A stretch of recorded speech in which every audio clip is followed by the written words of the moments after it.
Dumelang and welcome to Dumelang hleng.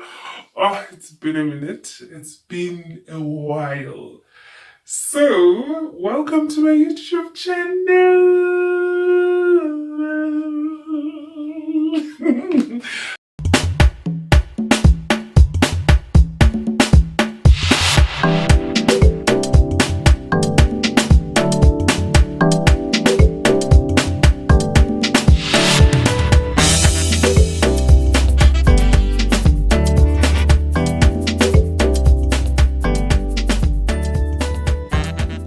Hi everyone, so I am so excited to be back. It's been a minute. Life has been happening, a lot has been happening in my days, so I haven't really had enough time to edit. I have videos, I don't have time to edit. If you want to edit for me, holla at your girl, maybe we can strike a deal. You know what I mean? So okay, today I really wanted to talk about happiness, right? But because I am not just about happiness, I'm going to talk about happiness in marriage. Is it possible? Because especially after the last video I did, a lot of people always ask me, how are you happy in marriage? Like, most people you see are not happy, whatever. And I'm just like, child, happiness in marriage is so possible. So possible. So I'm just going to break down a few pointers that I just thought about, and I was like, hey, let me share. Who knows? This might be a part 1, part 2. I don't say good thing. So, Baghetti. But let's start. Is happiness possible in marriage? How do you become happily married? You know, when people are like, "Naki happily married." I'm so happily married. I've been in a happily married relationship for like a few years. Or it's beautiful. We love it. I love to see it. But now, what do you do if you are not yet married? The things that you need to work on, and if you are married, the things you might need to fix, so that you can also say that your marriage is happy, right? And these are not like little things. These are like huge. We may view them as little, but they're huge. So number 1, marital happiness is not based on finances and materials. Shalt, all of that do not determine a happy marriage. People have that and they are not happy. Typical example, watch your state capture, what inquiry, you have it all, but you're not happy, right? Why I say this is that these things, they are good to have. Trust me, money is good to have. All those things, all those nice to haves are really nice to have. The problem is when people in the relationship don't understand their situation, the present situation. So you don't understand the present situation, and you're not even working together to move out of that situation, you know. So an example, I'll do a small example, so that it's easier just to grasp this. So let's say you and your partner are staying in maybe a 4-room house. There's nothing wrong with a 4-room house. You stay in a 4-room house. In that 4-room house, you feel this is not it. Like, for me, this is not where I want my life to end, right? You communicate that with your partner, and your partner is just like, man, just be grateful we have a home. You know, they're not doing the extra work to say, okay, babe, let's sit down. What is our life goal as a couple? What are our aspirations as a couple? Where are we moving to as a couple? Is this where we end? What are our dreams as a couple? So you dream as a couple. I think, yes, dream as a couple. It's not about being rich. It's not. There are people who don't have money and are the most happiest people in their marriages because their relationship is not based on money. That's why I'm saying your happiness is not based on your finances. You don't need money to be happy. We know that, but we choose to not be happy because we do not have money. You know, so it's a mindset thing, and also working together with your partner to reach those goals and to be clear about what do you want, right? Number 2, Marriage requires both parties to actively be committed to fixing situations that take peace away in the marriage or the relationship, right? So this is actively committed, right? Meaning that two of you are not just going to be dealing with problems and fixing problems because they suit maybe me, because I feel that I don't like how you leave the kitchen, right? That's my problem, and I always want my problems to be solved. But when my partner tells me, I don't like how you always leave your weave hair in the bathroom, sorry, how you always leave your weave hair in the bathroom, and then I'm just like, I don't care, it doesn't work like that. Both people need to be committed to fixing each and every problem that arises or that may come, right? And these things, they may seem small, but they affect your peace. Peace is so important in marriage or in a relationship, because peace is what leads you to happiness. If there is no peace, there is no happiness. So if you allow things to fester and you don't fix them, and both of you are not fixing, there will be no happiness. Happiness is brought on by both of you being actively committed to fixing whatever the situation may be. I feel like such a like a marriage guru. Okay, no, I'm not. I'm just speaking from my learnings and what I've seen, what works for me and what doesn't, right? Totally open to interpretation. It's up to you. Take it, leave it. My mother likes to say, "Ija nama kapi usiye masapo." Eat the meat, leave the bones. Number 3, inside job. I've said this in the previous video. So important. You cannot give what you don't have. You yourself need to be happy. You yourself need to love who you are and be happy with where you are, right? Happiness is not, I've learned this, that happiness is not always another destination, because now you're focusing on that destination instead of being content with what you have and just being like, yeah, man, I really worked hard, So happiness is literally saying, yes, I'm working towards this. Yes, I'm working towards building this. Yes, I'm working towards creating this. But look where I am right now. Whew. The pursuit of happiness, it's not something that you're always running after. There are little pockets of happiness in every stage of life, even in marriage. So inside job, start with yourself, right? Number 4, this one is so important.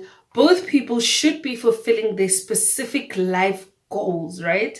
In brackets, with the full support from your partner. So why this is important?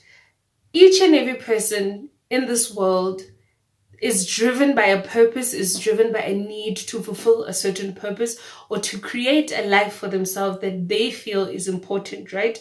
Or they feel is something that they have aspired to, and they can then use it going ahead. Let me tell you why this is important. I know back in the days, our parents, where the father would go and work and the mother would be at home.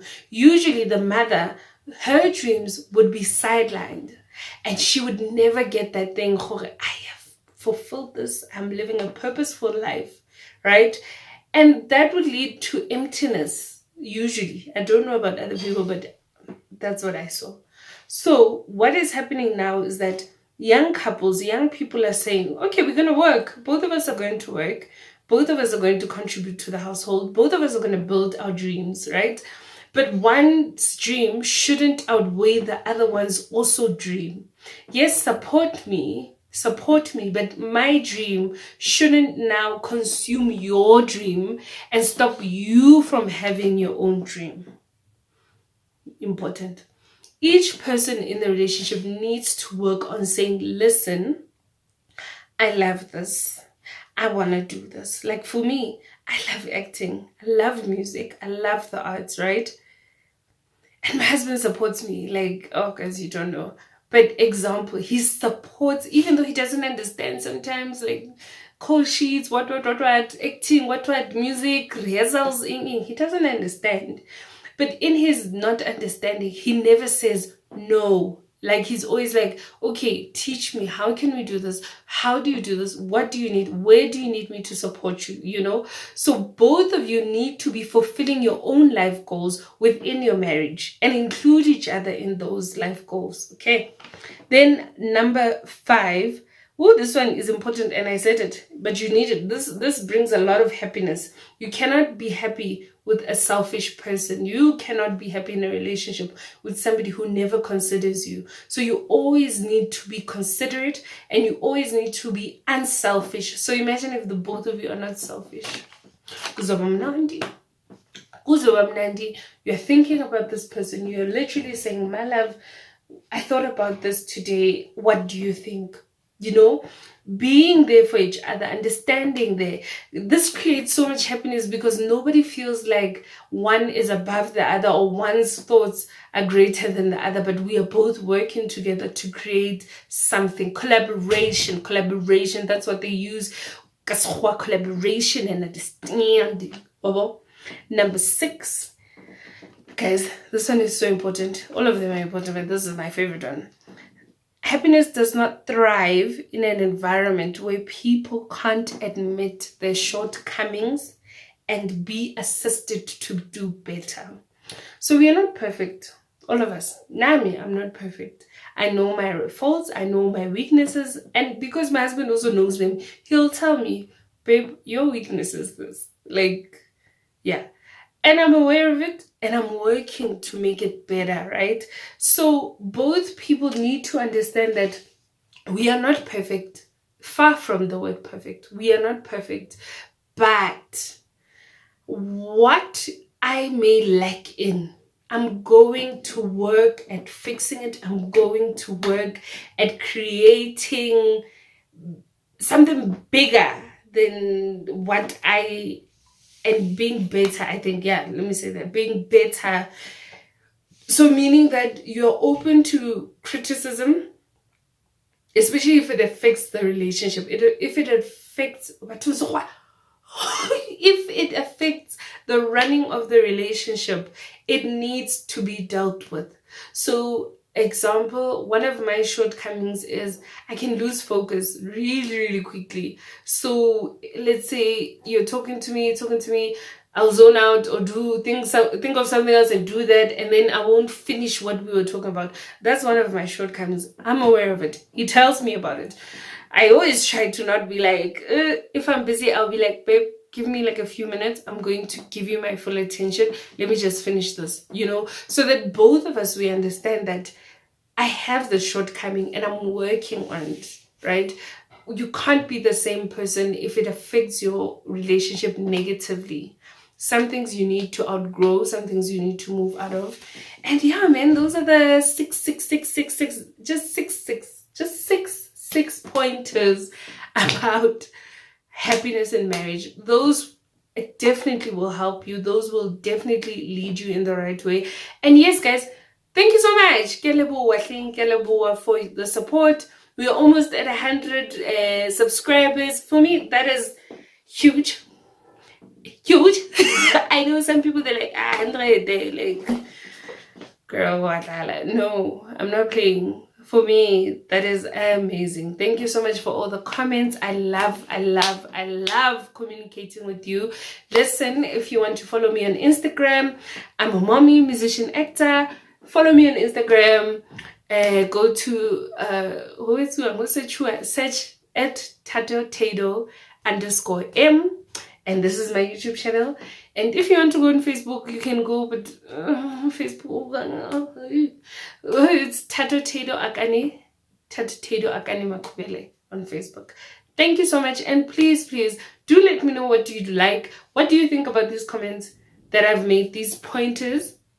What could you add? What could you remove? What don't you agree with? And if you don't agree, it's okay. Let's be straight.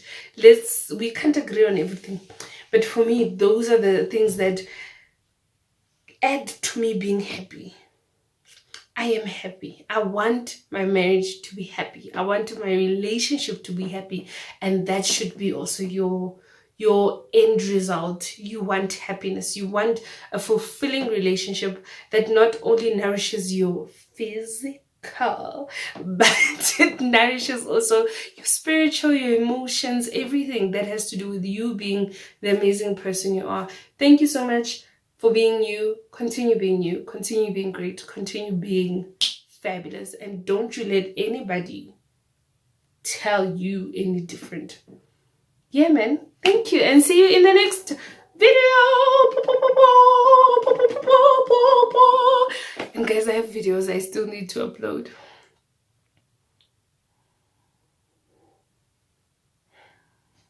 If you want to edit my videos, drop me a message. We'll talk. Thank you guys. Have a beautiful day wherever you are. Thank you for watching, and please do remember to subscribe again, guys. So if you know, please drop it in the comments, because wow, so yeah, thank you.